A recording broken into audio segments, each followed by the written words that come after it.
Darren, it would be trustee. If you go back to the days of the Pilgrims and Puritans, they'd had an awful big mouthful of tyrants and kings, and they had a very, very skeptical view of entrusting very much power to human beings. And so, almost in a paranoid fashion, they made what a lot of us have learned about the horizontal and vertical checks and balances, you know, the executive, legislative, and judicial in terms of the federal level, and then federal, local, and state. So all of these things were designed to compartmentalize power and to protect freedom.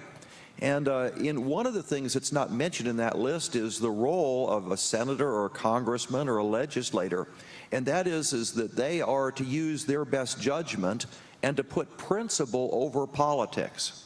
And that is one of those forms of checks and balances. The founders were really down on the idea of democracy. They despised it because they understood the danger of a rabble getting all excited about something and not knowing all the facts and going off half-cocked and doing the wrong thing.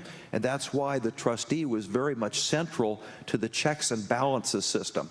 And I've always believed that way because of my study of the founders. A couple of examples, No Child Left Behind, my President Bush, very first bill, first time in Congress.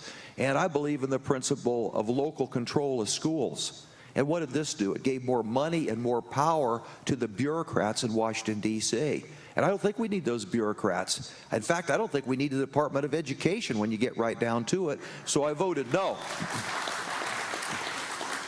And then another example would be there was a Wall Street bailout. This is a great big deal. And you don't really know for sure how all of this macroeconomics is going to come off. But, and everybody was saying, all of the establishment was saying, you've got to do this or the economy is going to melt down and all that kind of stuff. My biggest contributor said, you are going to vote for this thing or I'll never talk to you again. It was one of my biggest contributors. And I thought about the little letters I get from different widows on a little piece of pink paper with a rose. It says, Congressman Akin, I trust you. I'm leaving you $5 for my Social Security, you know. And I voted no on that thing.